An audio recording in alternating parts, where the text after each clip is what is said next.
Bismillahirrahmanirrahim. Assalamualaikum warahmatullahi wabarakatuh. Bapak Ibu, perbincangan kita kali ini melengkapi tugas tentang isu strategis yang berkaitan dengan ancaman, tantangan, hambatan, dan gangguan terhadap bangsa dan negara. Untuk perkenalan kelompok kita, silakan kepada Pak Mul. Perkenalkan, kami dari kelompok 2, tim 1, angkatan 29, Laskar CPNS 2021, dengan anggota saya sendiri, Mulyandri SPDI, kemudian Ibu Dini Mayasari SPD, dan Ibu Yulia Primadewi SPD. Saya akan menampilkan sebuah tabel tentang analisis tugas kami kelompok 2, tim 1. Tugas kelompok yang kami buat, yang pertama, menganalisis isu strategis dengan metode USG. Ada 5 isu yang kita angkat dengan responden kami bertiga, Mulyandri, Ibu Dini, dan Ibu Dewi. Setelah ditotalkan semuanya, maka yang diambil adalah kasus korupsi dengan poin 38. Berarti dari kesepakatan kita mengangkat tentang korupsi. Korupsi ini sebenarnya banyak. Kira-kira korupsi tentang apa yang akan kita angkat di sini? Saya sangat setuju sekali dengan pendapat kita bertiga bahwa kita akan mengangkat tema isu strategis kita, yaitu tentang korupsi. Tapi bagaimana kalau tema kita perkecil menjadi isu strategis itu di bidang bantuan sosial pada saat ini, yaitu pada saat pandemi COVID-19. Bagus, saya juga setuju ya. Saya juga setuju. Saya setuju juga. Ada apa? Kira-kira isu strategis seperti apa yang pernah Bu Dewi dengar dengan ini, Bu Dewi? Budaya korupsi ini kan memang telah menjadi budaya yang mengakar di negara kita sejak dulu sampai sekarang. Nah, perilaku itu terus membudaya di tengah masyarakat. Nah, korupsi yang terjadi di tengah masyarakat kita ini itu sudah dimulai dari hal-hal yang paling kecil, dari nominal yang paling kecil sampai kepada perilaku-perilaku yang sangat besar, sampai dengan angka-angka yang fantastis. Korupsi merupakan kerusakan ya, dan kebobrokan atau keburukan lah. Korupsi membuat kerugian bagian keuangan dan merusak kehidupan.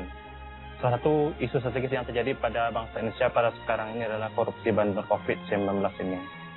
Kira-kira penyebab ini apa yang terjadi di sekarang ini? Mungkin ada beberapa faktor ya. Yang pertama itu faktor individu. Ini lebih kepada pribadi masing-masing mungkin ya. Seperti adanya sifat tamak mungkin ya. Atau moral yang lemah atau akhlak yang lemah, dan gaya hidup yang konsumtif. Ya, saya tambahkan juga penyebabnya bisa juga karena penyimpangan dan efektivitas dalam program bantuan sosial pandemi COVID-19 ini bisa karena kualitas aparaturnya yang belum menguasai, dan kemudian bisa kompetensi administratornya juga bisa. Kemudian tentang disiplin, bisa juga dengan sarana dan prasarana, serta yang paling penting ini mungkin pengawasan yang masih lemah.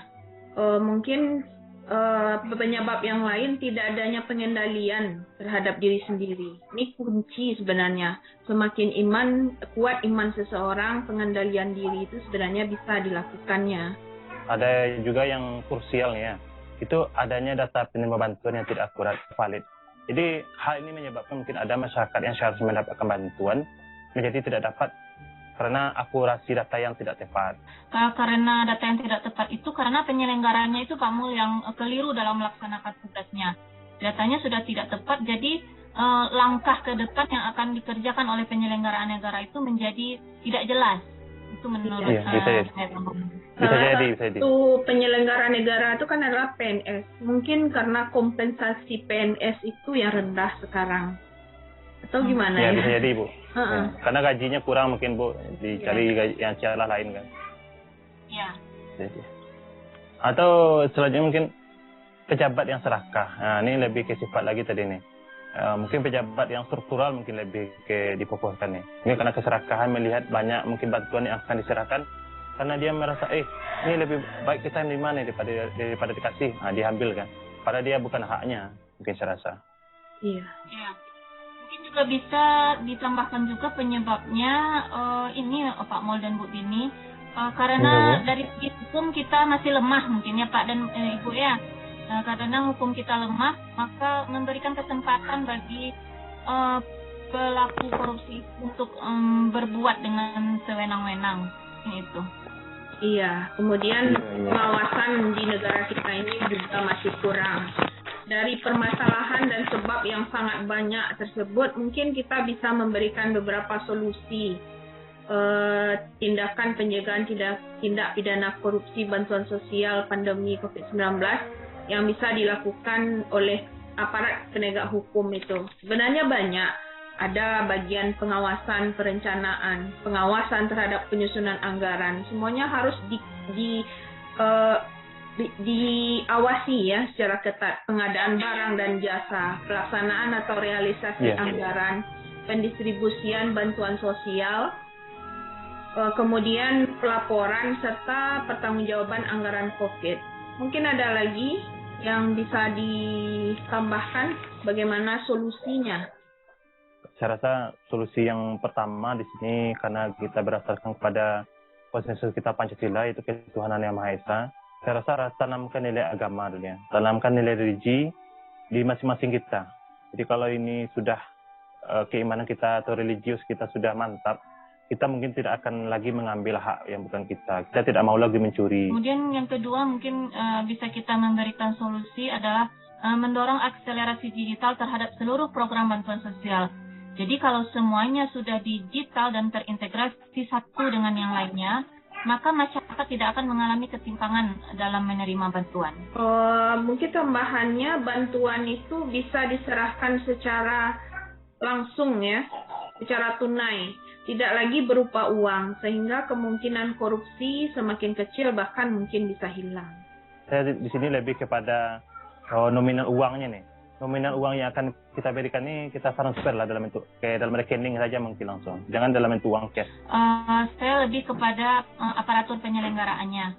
Jadi kalau aparatnya itu pemimpinnya itu baik, maka hal-hal yang dilakukannya, apa yang dikerjakannya kepada bawahan itu pasti akan baik pula.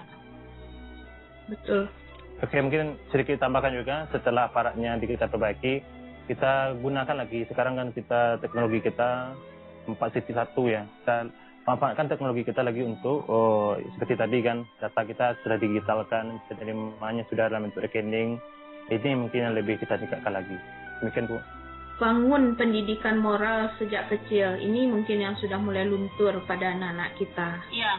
Terus dari sisi yang berbeda kita juga bisa lihat tentang hukuman yang diberikan kepada pelaku tindak pidana korupsi ini.